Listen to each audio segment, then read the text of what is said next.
আসসালামু আলাইকুম। জান্নাত কুকিং স্টুডিও থেকে আমি জান্নাত সবাইকে স্বাগত জানিয়ে শুরু করছি আমার আজকের রেসিপি। তবে আজকে আমি না, বুঝতেই পারছেন, রেসিপি শেয়ার করবে আপনাদের প্রিয় আদিয়ান আর নাবিহা। আর আজকের রেসিপি হচ্ছে মিনি শেফদের মিনি পিৎজা। তাহলে চলুন শুরু করা যাক। প্রথমে আদিয়ান একটা বাটিতে 1 কাপ পরিমাণ হালকা গরম পানি নিয়েছে। তারপর নাবিহা দিচ্ছে 1 চা চামচ পরিমাণ চিনি। এবার এই পানির মধ্যে চিনিটাকে একটু নেড়েচেড়ে মিশিয়ে নিচ্ছে। আর পাশেই দেখতে পাচ্ছেন এখানে আছে 1 চা চামচ পরিমাণ ইস্ট আর 1 চিমটি পরিমাণ লবণ। এটা ভিডিও করতে ভুলে গিয়েছি বা ফুটেজটা কোনো কারণে হারিয়ে ফেলেছি। এবার এই সবগুলো জিনিস নেড়েচেড়ে রেখে দিতে হবে 30 মিনিটের জন্য, ইস্টটা অ্যাক্টিভ হওয়ার জন্য। ইস্টটা অ্যাক্টিভ হতে থাক আর এই ফাঁকে ওরা পিৎজার যে পোরটা সেটা করে নেবে। আর এই পিৎজার পোরটা তৈরি করার জন্য নাবিহা নিয়েছে 1 কাপ পরিমাণ চিকেন। এবার আদিয়ান দিয়ে দিচ্ছে 1 চা চামচ করে আদা বাটা আর রসুন বাটা। এবার দিচ্ছে পরিমাণ মতো লবণ। নাবিহা একটু চেক করে নিল লবণ কিনা। এবারে সবগুলো উপকরণ খুব ভালোভাবে মেশাতে হবে আর রেখে দিতে হবে 20 মিনিটের জন্য। ওরে লিটল শেফদের নাচটা একটু দেখেন। এবার ওই যে ইস্টে অ্যাক্টিভ হতে দিয়েছিলাম সেটা কিন্তু পারফেক্টলি অ্যাক্টিভ হয়ে গিয়েছে। এবার যাচ্ছে 1 কাপ পরিমাণ ময়দা।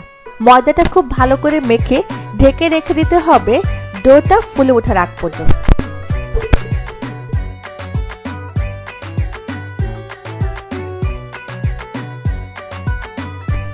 এবারে রেডি করবে পিৎজার পুরটা। এই জন্য চুলায় একটা ফ্রাই প্যান বসিয়ে নাবু বড়ি দিয়ে দিল 1 টেবিল চামচ পরিমাণ সয়াবিন তেল। এবারে যাচ্ছে ম্যারিনেট করা চিকেন আর গোলমরিচের গুঁড়া। 4 থেকে 5 মিনিটের মতো এই চিকেনটাকে রান্না করে নেব।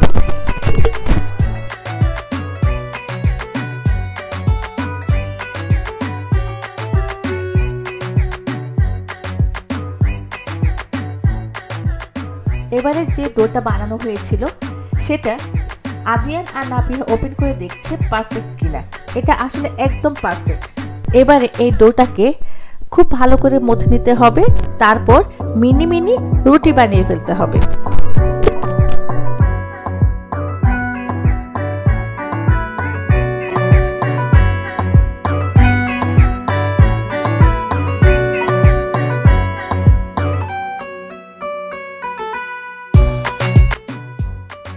এবারে সেই ছোট রুটিটাকে কাঁটা চামচ দিয়ে এরকম করে ফোটা ফোটা করে দিতে হবে। এরপর পিৎজার প্যানে অয়েল ব্রাশ করে নিচ্ছে লিটল শেফ আদিয়ান। এবারে অল্প একটু সস সুন্দর করে ছড়িয়ে দিতে হবে। আর সুপার শেফ নাবিহা দিচ্ছে মজরেলা চিজ।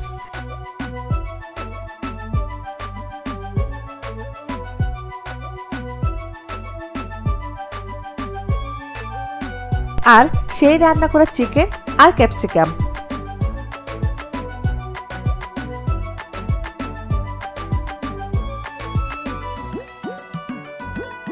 আজকের পিৎজাটা আমরা চুলায় করব, তাই চুলায় একটা প্যান বসিয়ে দিয়ে দিচ্ছি পিৎজা প্যান। ঢেকে দিতে হবে, তারপর অপেক্ষা করব 30 মিনিটের জন্য। 30 মিনিট পরে লিটল শেফরা কিন্তু অনেক খুশি। যদিও এই ফুটেজগুলো দেওয়ার কোনো দরকার ছিল না, তারপরেও ওদের আনন্দটা আমি সবার সাথে শেয়ার না করলে পারলাম না। ভালো থাকুক পৃথিবীর সকল শিশুরা, ভালো থাকুন আপনারা। জান্নাত কুকিং স্টুডিওর সাথে থাকুন। আল্লাহ হাফেজ।